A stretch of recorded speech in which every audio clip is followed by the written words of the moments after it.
নমস্কার বন্ধুরা, আজকে এই যে একটি লিপস্টিক ভ্যারাইটির অ্যাগ্লোনিমা যেটি 2 মাস আগে কেটেছিলাম, মোটামুটি 2.5 মাসের পথে চলছে এবং নতুন দেখুন শুটস আসছে। তো আজকে মে মাসের 22 তারিখ এবং গাছটি দেখুন ওয়েল ডেভেলপমেন্ট এবং বেশ ভালো গ্রোথে আছে এবং এই গাছটির যে কাটিংয়ের থ্রু প্রপোগেশন করেছিলাম এবং রুটের ডেভেলপমেন্টও দেখুন ভালোই এসেছে। তো এই যে রুট যে এসে আমাদের পটে ঠেকে যাচ্ছে, এই ঠিক টাইম যখন আমি গাছটিকে রিপট করব। দেখুন রুটগুলো এসে ঠেকে যাচ্ছে আর বাড়তে পারছে না, তো এই কারণে গাছটিকে রিপট করব এবং এইটি মাদার প্ল্যান্ট হয়ে যাবে। আবার আমি একে 1 মাস পরে একটা খাবার দিয়ে বুস্টার ডোজ দিয়ে একে কিন্তু কাটিং করে নেব। তো একে রিপোর্ট করার একটা পদ্ধতি আপনাদের জানিয়ে দিচ্ছি। তো প্রথমে এই ধরনের একটু ঘাস বা লিভ মোল্ড কম্পোস্ট নিচে দিয়ে দিলেন এবং এইভাবে আমরা গো ব্যাগে করছি কমার্শিয়ালি, যারা পটে করছেন তারা পটেও করতে পারেন। তো এরকম দেওয়ার পরে জাস্ট গাছটিকে এরকম হালকা করে তুলে নেবেন, নিয়ে এরকমভাবে আমাদের বসিয়ে দিতে হবে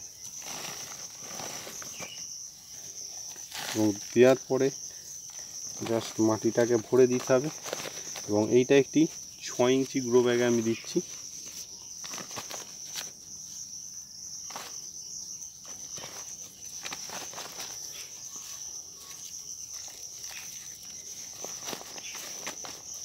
তো এইভাবে একটু উপর থেকে আমরা গ্যাপ রাখবো, যাতে জল দিলে জলটা না বেরিয়ে যায় উপচে পড়ে।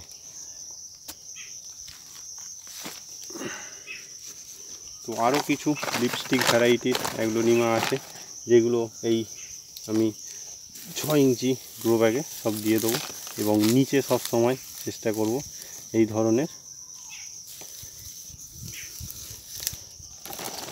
ঘাস পচা, পাতা পচা, এই ধরনের ড্রাই যেটা 6 মাস পুরানো, এই জিনিসটা আমরা দিয়ে দেবো, যাতে গাছটি যখন বর্ষাকালটা আসবে তখন এর ডেভেলপমেন্টটা খুব ভালো হয়।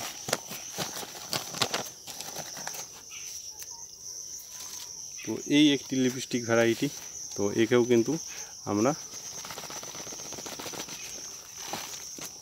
রিপোর্ট করে দিচ্ছি।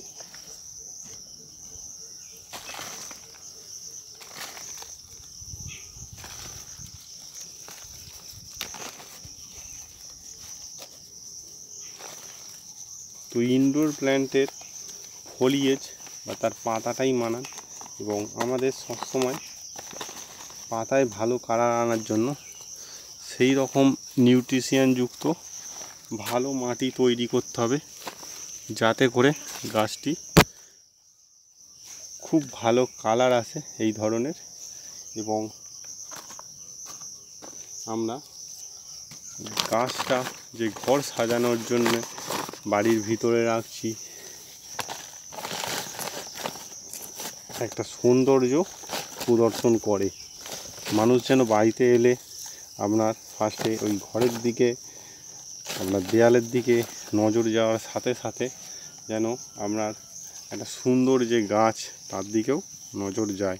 সেইভাবে কিন্তু আমাদের গাছগুলোকে রেডি করতে হবে এবং সেইভাবে রেডি করতে গেলে আপনাদের কিন্তু বেস্ট একটা পটিং সয়েল করতে হবে, সেটা ছাদ বাগানের জন্যে হোক বা ফল গাছের জন্যে হোক বা যে কোনো আপনার ইনডোর বা আউটডোর গাছের জন্যেই হোক না কেন। তো এখানে আমার অনেক ধরনের ইনডোর আউটডোরের গাছের জন্য ভিডিও ছাড়া আছে আমার চ্যানেলে, আপনারা গিয়ে দেখতে পারেন এবং বিভিন্ন সবজি কিভাবে চাষ করবেন সেই সব ভিডিও আমি অলরেডি বানাচ্ছি এবং তার কি পটিং সয়েল হবে সেইগুলো সব এই বর্ষাকালীন সবজি। এখন একটু খাটুনিটা কম হবে আমরা যদি এইভাবে বর্ষাকালীন সবজিটা করি, জলটাও দিতে হবে না, সার খুব কম লাগে, পোকামাকড়ের উপদ্রব কম এবং বস্তায় আমরা কিভাবে সবজি চাষ করব সেই সব ভিডিওগুলো কিন্তু এবারে আসতে চলেছে।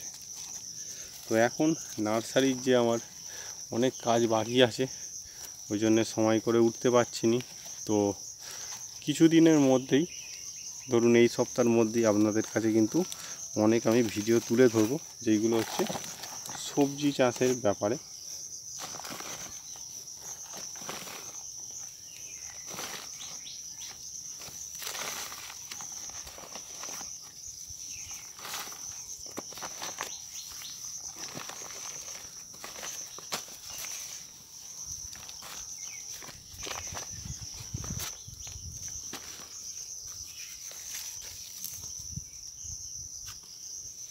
এই গাছগুলোকে আমার কিন্তু কিছুদিন পরে আমি কাটিং করে নেব, আবার এইগুলো মাদার প্ল্যান্ট হয়ে যাবে।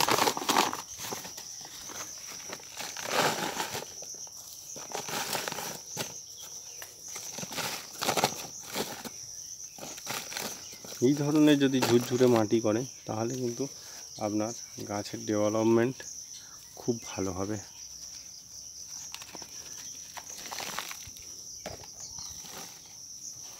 তো এবারে বর্ষাকাল যেহেতু আসছে, বন্ধুদের আর একটাও আমি রেকমেন্ড করবো, এই জিনিসটা করুন, যে যাদের ইনডোর গাছ আছে মিনিমাম 1 মাস 15 দিন ছাড়া আপনারা যে কোনো ধরনের কন্টাক্ট হোক বা সিস্টেমিক ফাঙ্গিসাইডটা ইউজ করা শুরু করে দিন। কেননা এই টাইমে কিন্তু ফাঙ্গাস লেগে যাওয়ার চান্সটা খুব বেশি থাকে, ফাঙ্গাসের প্রবণতাটা বেশি থাকে। আপনার যে অ্যাটমসফিয়ারের মধ্যে প্রচুর ফাঙ্গাস ঘুরতে থাকে এবং আপনার যে গাছে যদি একটুখানিও পচন লাগে তাহলে কিন্তু ওখানে অ্যাটাক করবে।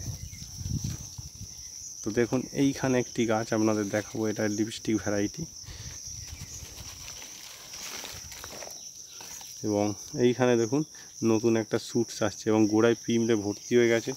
তো পিঁমড়ে তো অতটা বেশি চিন্তার বিষয় নয়, যখন আপনার গাছে দেখবেন যে প্রচুর পিঁমড়ে আরে হচ্ছে, তাহলে জৈব উপায়ে হলে আপনি ওতে হলুদের গুঁড়ো দিতে পারেন, এবং রাসায়নিক হলে আপনি প্রোপেক্স সুপার যে বীজটা আছে ওইটা দিতে পারেন, বা যারা বাংলাদেশে আছে ফুরাডন বা থাইমেট দিতে পারেন।